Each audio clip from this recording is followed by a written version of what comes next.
제가 몇 주 전부터 이제 설 연휴에는 요한복음 강의 대신 좀 특별 메시지를 좀 전해야겠다라는 생각을 하면서 어떤 말씀이 좋을까라는 제가 생각을 잠깐 해봤습니다. 그리고 이제 지난주 말씀을 전하면서 이제 제가 말씀을 전하면서 이제 말씀이 정리가 됐는데요. 우리가 흔히 설에는 어떤 인사를 많이 하죠? 새해 복 많이 받으세요라고 이제 서로에게 인사를 많이 하죠. 왜 그런 인사를 많이 할까요? 복은요, 인간의 원초적인 삶의 동기가 되기 때문에 그렇습니다. 아무리 힘든 상황이라도 인간들이 가지고 있는 삶의 동기가 뭐냐라면 희망, 혹은 그래도 내가 이 삶을 버텨서 어떻게 보면 내가 복을 받을 수 있을 거야 라는 어떤 기대가 있죠. 그래서 새해에는 우리가 많은 다짐도 하고 연말이 되면 우리가 그 새해를 기대하면서 그 선행도 많이 베풀잖아요. 그런 이유가 있습니다. 그래서 많은 이들이 복을 받기 위해 노력을 합니다. 어떤 이들은 종교를 통해서, 어떤 이들은 선행을 통해서 등 이런저런 이유로 우리는 내 열심을 내고 그 열심에 대한 대가를 가지고 복을 기대합니다. 그렇다면 우리가 복을 기대하는 것이 과연 나쁜 일일까요? 왜냐하면 기복은 우리가 나쁜 것이라고 우리가 신앙생활을 하면서 우리가 많이 배웠잖아요. 기복을 기대하는 것은 나쁜 거야. 그런데 인간은 그렇지 않습니다. 하나님은요, 인간을 창조를 시작하실 때부터 인간을 향한 복을 약속했죠. 그러나 왜 우리가 그 복을 누리지 못하냐라고 하면요, 인간은 하나님 약속을요 스스로 일방적으로 어기고 하나님이 주시고자 하는 복이 아닌 세상의 소리를 따라갔기 때문에 그렇습니다. 그 결과 인간은 아무리 노력을 해도요, 죄와 사망 아래에서 벗어나지 못하고 살아가는 존재, 복이 어떤 것이 진정한 복인지 모르고 살아가는 존재가 되었습니다. 그래서 왜 기복이 나쁘냐라고 하면 원래 하나님께서 우리에게 주시고자 하는 복이 있어요. 그런데 인간이 타락 이후 인간의 마인드는 틀어졌거든요. 그리고 그 틀어진 마인드를 가지고 구하는 복, 이것이 하나님과 맞지 않기 때문에 우리 기준에서 원하는 기복이 나쁘다는 것입니다. 인간이 복을 구하는 것은 기본적인 욕구입니다. 하나님이 인간에게 복을 주셨어요. 그런데 그 복의 내용이 무엇이냐, 그 복의 동기가 무엇이냐, 그 복의 방향성이 무엇이냐가 중요한 것이죠. 그래서 우리는 오늘 말씀을 통해서 우리 역시 아브라함처럼 복받는 자의 길을 걸어가는 시간이 되었으면 좋겠습니다. 아브라함은 하나님께 너는 복이 될지라 라는 그 축복을 받은 자죠. 그렇다면 아브라함이 무엇을 했기 때문에 하나님은요, 아브라함을 부르자마자 아브라함을 복을 칭하셨을까요? 복이라 칭하셨을까요? 오늘 우리는 아브라함이 복을 받은 그 이유를 한번 추적해 보았으면 좋겠습니다. 오늘 우리가 읽은 본문은요, 믿음의 첫걸음을 걸은 아브라함의 시작입니다. 제가 한 주간 이 말씀을 준비하기 위해서 이 말씀을 묵상하면서 이음교회와 여기 계신 모든 성도님들의 믿음의 위치가 어딜까라는 생각을 잠시 해보았습니다. 어쩌면 여기 모인 모든 분들은 이음교회 오셨을 때 이미 새로운 시작을 기대했거나 그렇지 않아도 새로운 시작의 대열에 있을 것이라는 아마 생각이 들었을 수도 있습니다. 그리고 우리가 새해가 되었죠. 새해 역시도 마찬가지입니다. 우리가 새해가 되면 기대하는 것들이 있죠. 이젠 새로운 시작. 그렇기에 비록 여기에 앉아있는 모든 분들의 신앙의 횟수가 오래되었더라도 오늘 말씀은 아마도 새해가 시작된 지 얼마 안 되는 이 시점에서는 우리들에게 굉장히 큰 의미가 있을 거라는 생각이 들었습니다. 그리고 설날 역시요, 우리가 음력으로 세지만 오늘이 어찌 보면 1월 2일이잖아요. 그렇죠, 음력으로요. 그런 새로운 시작이 되는 그런 날이 된 것입니다.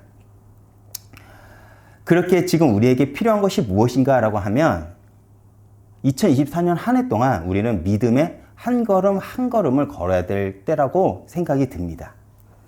그렇기 때문에 갈 바를 알지 못하나 말씀을 따라 나아갔던 아브라함의 믿음의 걸음을 통해서 우리 이음교회 성도님 역시 아브라함처럼 하나님이 2024년 우리에게 어떤 길로 인도하실지는 모르겠지만 우리가 말씀을 따라 순종하며 나아가는 시간이 되었으면 좋겠습니다. 오늘 이 자리에 앉아있는 대부분의 성도님들, 아마 여기에 모든 성도님들은요, 예수님을요, 나의 구주, 그리고 예수님을 그리스도라고 고백하고 믿는 분들이죠. 그렇다면 예수님을 믿는다는 것은 무엇일까요? 예수님의 크심이 세상보다 크다는 것을 아는 자들입니다. 그렇다면 오늘날 예수를 믿는다는 많은 다음 세대들이 왜 교회를 떠나갈까요? 그 이유도 마찬가지죠.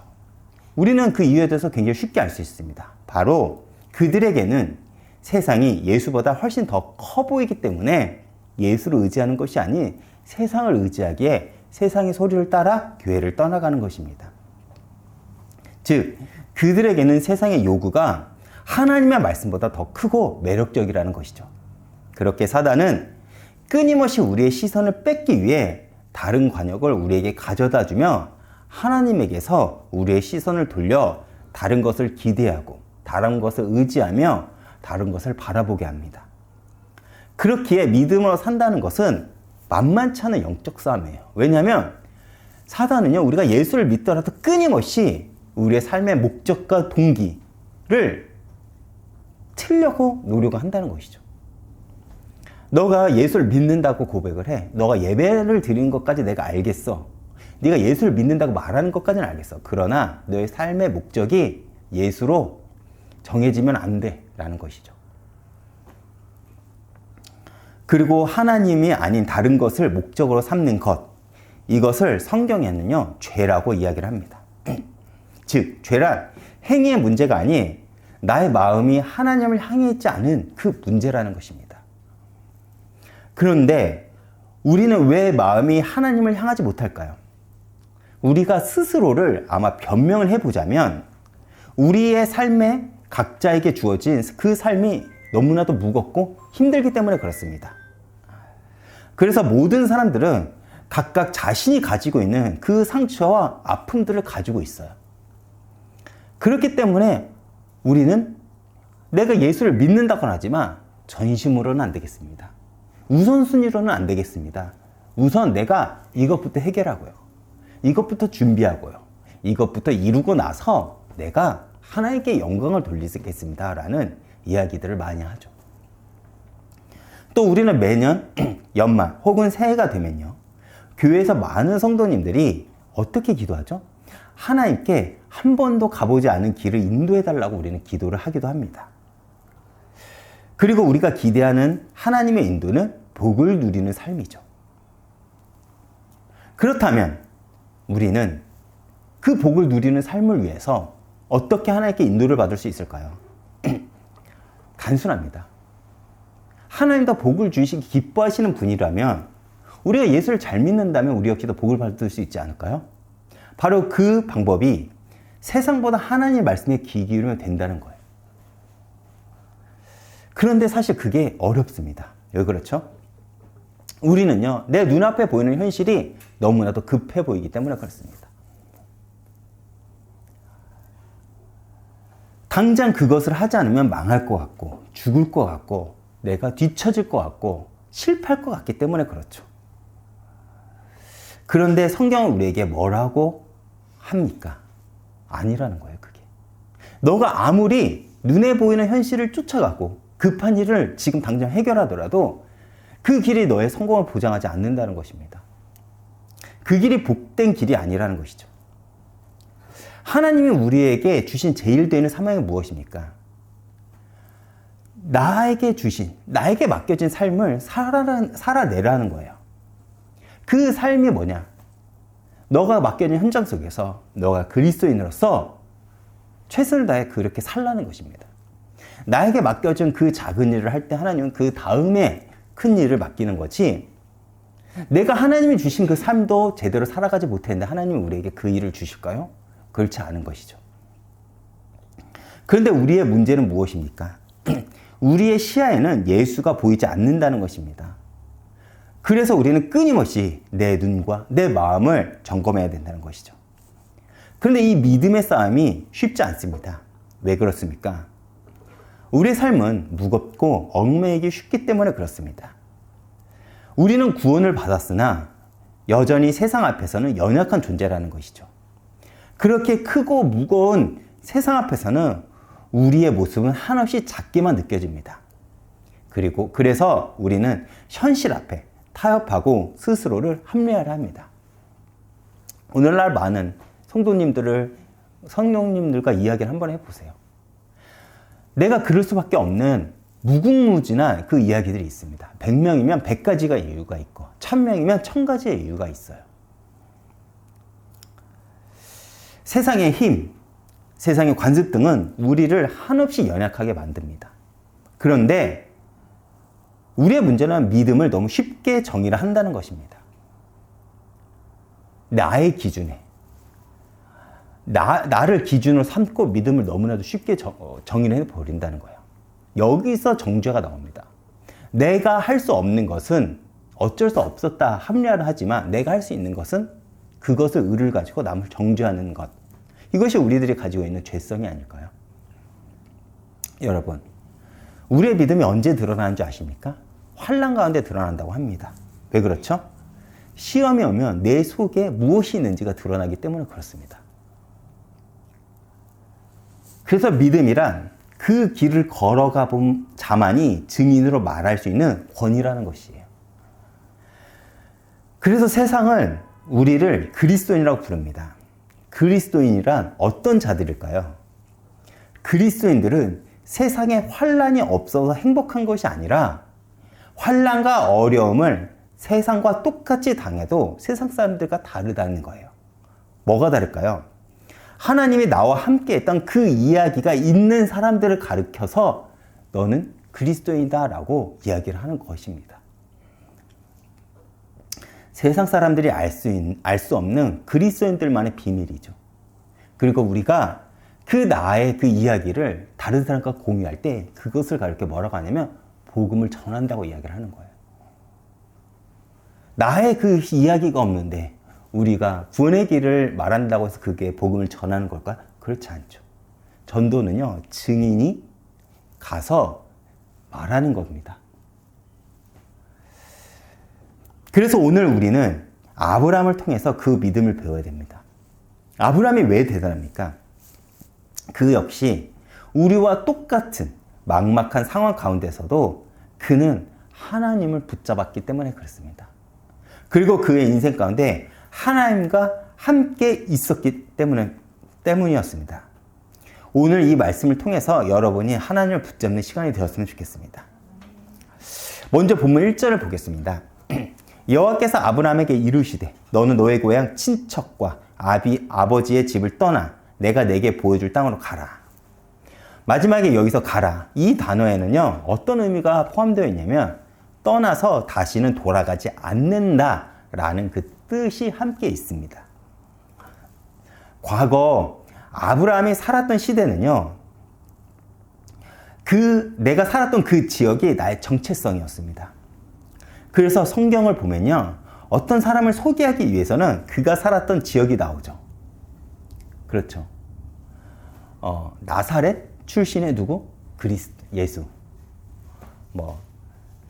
베들레헴 출신의 다윗 등 그 지역이 그 사람의 곧 정체성이었습니다. 그런데 그 지역을 떠나라는 것은 어떤 의미를 가지고 있냐면 너의 정체성을 바꾸라는 거예요.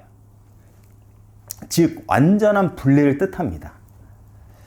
누가복음 9장 62절에 보면요, 예수님이 제자들에게 뭐라고 얘기를 하냐면 손에 쟁기를 잡고 뒤를 돌아보는 자는 하나님 나라에 합당하지 아니하니라라고 했습니다.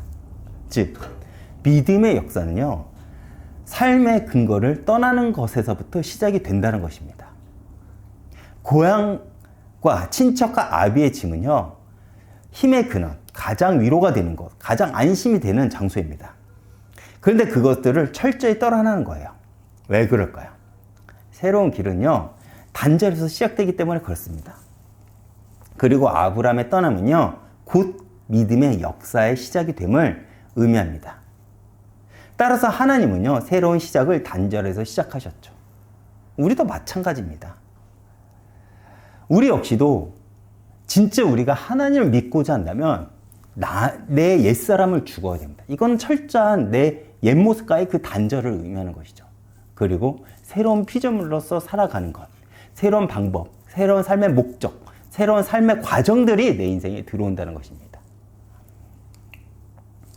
즉, 아브라함의 역사를 본격적으로 시작하기 위해서 하나님은요, 아브라함의 아버지 데라를 끊어낸 것입니다. 믿음의 역사에 데라가 참여하지 못하게 잘라낸 거예요. 즉, 세상의 것들, 내가 세상에 물든 것들 있잖아요. 내 옛 그 모습을 끊어낸 것입니다. 왜냐하면 믿음의 삶과 세상의 삶은요, 구별되었기 때문에 그렇습니다. 흔히 성도들을 이렇게 부르죠. 구별된 자들. 그리고 우리가 모인 이 교회는 구별된 자들의 모임이라고 합니다. 믿음의 시작 역시도 이렇게 시작이 되어야 됩니다. 데라가 어떤 인물이죠? 데라는 바벨탑을 쌓은 우상 시대 속에 속한 자이기에 아브라함은 하나님의 말씀을 쫓아 믿음으로 본토 친척 아비의 집을 떠나야만 했다는 거예요. 그는 여전히 우상에 속한 자이기 때문에 그를 잘라내지 않고서는 하나님은요, 새로운 시작을 하지 않는다는 것입니다. 여기서 우리는 한 가지 비밀을 발견할 수 있죠. 우리 역시도 마찬가지라는 것입니다. 하나님은 아브라함을 복의 근원으로 세우시길 작정했습니다. 그래서 복의 통로가 되기 위해서 하나님은 먼저 아브라함에게 본토 친척 아비를 떠나라고 한 것입니다. 당시 아브라함이 있던 그 동네는요, 굉장히 번화된 곳이었습니다. 그리고 가나안 땅은 어떤 지역이었냐면 문명의 빛이 미처 미치지 못한 곳이었어요. 따라서 그 시대 아브라함이 고향을 떠난다는 것은 어떤 것을 의미하냐면 문명의 보호에서 벗어나 목숨을 걸어야 된다는 것을 의미합니다. 왜 하나님은 그 가나안 땅으로, 그 문명이 벗어난 그곳으로 우리는 가라고 했을까요? 두 가지 이유입니다. 먼저는 예수 그리스도가 그곳에 나셔야 됐기 때문에 그래요. 그리고 두 번째는 아브라함을 통해서 하나님은 새로운 시작을 하시려고 작정했기 때문에 그렇습니다. 여기서는 여전히 우상의 그 문화가 속해 있을 수밖에 없기 때문에 하나님은 새로운 곳에서 새롭게 시작하기를 원했던 것입니다. 그럼 떠나서 어디로 가라는 것입니까? 하나님이 지시하여 보내는 곳으로 가라는 것입니다. 복의 통로는요, 세상의 것으로 만들어지지 않습니다. 그래서 세상의 지식, 경험을 가지고는 삶의 결론을 가질 수가 없다는 거예요. 믿음의 결론이겠죠. 우리 역시도 마찬가지입니다. 하나님을 바라보고 예배하는 데 있어서 가장 먼저 전제가 되어야 되는 것이 있습니다. 내 것이 먼저 빠져나와야 돼요. 자신 것이 채워져 있으면 다른 것을 채울 수가 없습니다. 그 그릇이 어떠하던 간에 다른 것이 채워져 있으면 아무리 좋은 것이, 아무리 은혜가 넘치는 그 장소에 있더라도 우리는 하나님으로 우리를 채울 수가 없다는 것이죠. 그런데 우리의 문제는 여전히 내 것이 너무나도 많다는 것입니다. 그렇기에 우리의 시작은 하나님으로 시작하기 위해서 옛 것을 단절하는 데서부터 우리 역시도 새롭게 시작해야 된다는 것입니다. 우리는 이전에 저주의 근원에서 살았던 존재죠. 무슨 말입니까? 내게 생명이 없다는 것입니다. 하나님이 인간을 창조할 때 스스로 존재할 수 없는 피조물로 창조했습니다. 피조물이라는 것은 자기 스스로 존재할 수 없는 능력이 없다는 것입니다. 존재할 수 있는 능력이 없다는 것입니다. 그러나 창조주 하나님은요, 스스로 존재하시는 분이라고 성경은 이야기를 하고 있죠. 누구의 도움 없이 스스로 존재할 수 있는 그 능력, 그것이 하나님이 가지고 있는 창조적인 능력이라는 것입니다. 피조물의 특징은 무엇입니까? 스스로 할 수 없는 의존성을 가지고 있습니다. 가깝게 우리는 당장 먹어야 살 수 있습니다. 피조물은 이 의존적인 것을 다른 무엇인가로 계속 채우려고 해요. 어떤 사람은 돈으로, 어떤 사람은 명예로, 어떤 사람은 인정으로, 어떤 사람은 다른 어떤 기타 등등. 우리가 신앙생활하면서 착각하는 것이 하나 있죠. 그것이 무엇입니까? 우리는 내가 성공해서, 내가 잘 돼서, 내가 이것을 이루고 나서 하나님께 영광을 돌리겠다고 말을 합니다. 그런데 틀린 말은 아니지만 하나님 입장에서 보면요, 맞는 말도 아닙니다. 왜 그렇습니까? 하나님은요, 그 존재 자체로도 완전히 영광스럽고 영화로우십니다. 그렇다면 우리가 할 일은 무엇일까요? 그 하나님의 그 영광에 동참하는 것. 그것이 피조물인 인간이 우리가 할 수 있는 최선이라는 것입니다. 그렇기 때문에 우리는 오늘도 이 자리에 함께 모여 예배를 드리며 하나님의 영광을 바라보고 그 영광에 동참하는 것입니다. 여러분, 창세기 3장에 아담과 하와가 선악과를 먹어서 하나님 같이 되겠다고 하는 것은 단지 선악을 결정한다는 그 차원이 아니라 그것을 넘어서 나는 당신을 의지하지 않겠습니다. 즉, 의존적이지 않겠다라는 그 선언이라는 것이죠. 난 당신 없이도 살 수 있어요. 우리 스스로도 우리는 존재할 수 있습니다. 그 선언입니다. 이것이 인간이 가지고 있는 하나님 앞에 도전이죠. 그리고 이것을 다른 말로 하면 죄입니다. 스스로 결정하고 스스로 살아가고 싶은 것. 그 욕망이 여전히 우리 안에 있고 그 죄성이 여전히 우리 안에 있다는 것입니다. 그래서 우리는 복음에 집중하지 않으면 옛 체질로 돌아간다는 것입니다. 또한 스스로 내 삶을 내가 책임져야 하기 때문에 어떤 힘을 의지하려고 합니다. 하나님이 아닌 어떤 다른 힘이요. 우리가 오늘도 예배한다는 것은 나는 나의 부족함과 나의 연약함을 하나님으로 채우겠습니다. 나는 하나님만으로도 충분합니다의 그 고백의 행위죠. 예배를 참여한다는 것은요. 내가 예배를 참여하고 말씀을 듣는다는 것 자체가 그 행위입니다. 하나님은요, 아브라함을 부르시고 복의 근원의 축복을 약속하셨습니다. 그리고 아브라함의 인생을 통해서 하나님은요, 아브라함을 믿음으로 세워가시고 아브라함을 통해서 축복을 유통시켰습니다. 이 언약을 하나님이 우리에게 주셨죠. 우리가 무엇을 잘해서 복이 되는 것이 아니라 하나님 자녀가 되는 그 자체가 복이라는 것입니다. 그래서 천하 만민이 나를 통해서 복을 받는다는 것. 이것이 우리가 착각을 하면 내가 가는 곳마다 어떤 역사가 일어나고 내가 어떤 대단한 기적을 체험하고 그 말이 아닙니다. 나를 통해 한 생명이 전달이 되고 그 한 영혼이 하나님께 돌아옴으로써 우리가 그리스도 안에서 한 지체가 되고 한 몸이 되며 정말 천국을 함께 소망할 수 있는 것. 내가 있는 자리에서 그것을 꿈꾼다는 것이 우리가 말하는 세계에서 우리가 말하는 그 전도라는 거예요. 우리는 세계복음화라고 하면 굉장히 큰 개념적으로 거시적인 관점으로만 우리가 바라봅니다. 그러나 우리가 바라보고 우리가 집중해야 될 것은 뭐냐면 나의 땅끝은 나의 현장이라는 것이죠. 그래서 하나님이 부르신 모든 성도는 하나님 주신 각자의 자리에서 주신 사명을 감당해야 될 책임이 있다는 것입니다. 그리고 우리가 그것을 감당할 때 하나님은 조금 더 큰 은혜를, 큰 역사를 우리에게 맡기겠죠. 그리고 오늘 우리가 주목해야 될 말씀이 바로 창세기 12장 4절 말씀입니다. 4절은 하나님의 약속을 붙잡고 아브라함의 말씀에 반응하는 장면입니다. 창세기 12장 1절에서 3절은 하나님이 아브라함을 부르시고 하나님이 아브라함에게 언약을 약속을 했죠. 내가 너를 복으로 삼을 거야. 너를 칭찬하는 자는 그도 칭찬을 받을 거고 너를 욕하는 자는 너를 저주하는 자는 그 사람은 저주를 받을 거야. 얼마나 대단한 축복입니까? 그리고 그 시점부터 하나님은요, 아브라함의 믿음을 키우십니다. 아브라함이 대단한 것을 한 것이 아닙니다. 아브라함은요, 단지 하나님 말씀에 반응한 것 뿐이에요. 창세기 12장 4절에 보면요, 아브라함은 말씀을 반응에 떠났지만 이때까지만 해도 아브라함은 완전한 믿음의 사람은 아니었습니다. 그는 여전히 당시의 전통과 자신의 생각을 버리지 못해 조카 룻을 데리고 떠났습니다. 처음에 아브라함은 딱 그만큼 믿음의 크기가 있었어요. 딱 그만큼이요.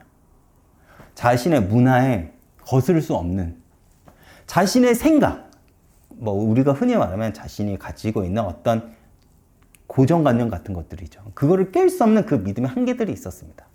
단지 믿음의 작은 씨가 그 안에 들어간 것이죠. 그래서 아브라함의 인생을 보면요, 그 역시 실수도 하고 우리가 보기에는 답답할 정도로 불신앙도 합니다. 그런데 그때마다 하나님이 아브라함을 기다리시고 인도하시면서 아브라함을 믿음으로 세워가십니다.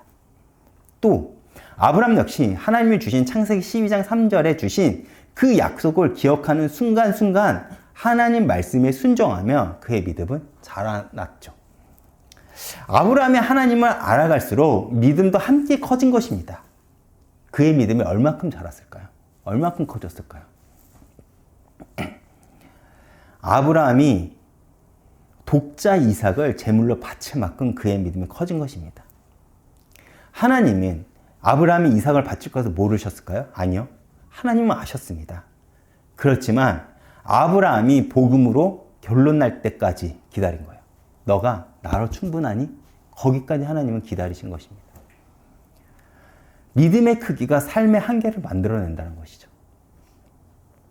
믿음의 크기가 큰 만큼 나의 삶의 폭이 커지기도 하고 좁아지기도 합니다. 아브라함이 떠나 도착한 가나안 땅이 가뭄에 있을 때, 그리고 애굽에서 불신앙이 든 순간 아브라함은 그곳이 두렵고 세상의 반응에 머리를 굴리기 시작합니다.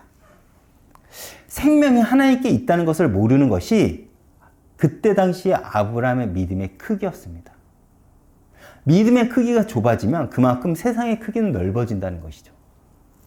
하나님을 놓치는 순간 우리는 그동안 내가 가지고 있던 그 체질로 돌아갈 수밖에 없습니다. 그렇지만 하나님은요, 아브라함을 복으로 삼기를 작정하셨고 그를 부르셨습니다. 아브라함이 불신앙을 했더라도 아브라함이 애굽에서 배운 것은 하나님의 보호하심입니다. 믿음이 자라나기 시작한 거예요. 하나하나 경험하면서. 하나님은 이삭의 번제 사건을 통해서 마침내 아브라함의 믿음을 증명하신 것입니다. 그를 믿음의 모델로 세우기 위해 다른 후대들에게 세세 영원토록 이 아브라함의 믿음을 증거하기 위해서 아브라함에게 그 과정을 겪게 하신 것이죠. 이 말이 이해가 가시나요? 창세기 22장 1절에 나온 시험은요, 합격, 불합격을 판단한 것이 아니라 증명하신 것입니다. 얘가 내가 선택한 자야.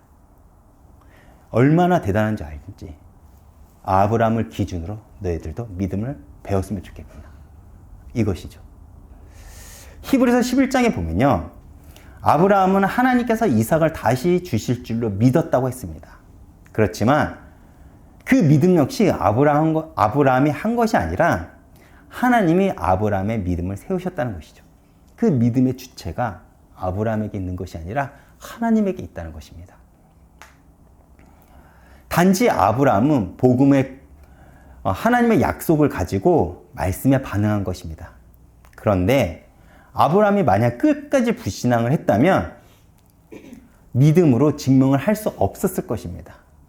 그렇지만 아브라함이 믿음으로 반응할 때 하나님은 당신의 이름으로 맹세한 것처럼 아브라함의 삶을 인도하셨다는 거예요. 말씀을 붙잡고 살아가려는 것이 바로 여기에 있습니다.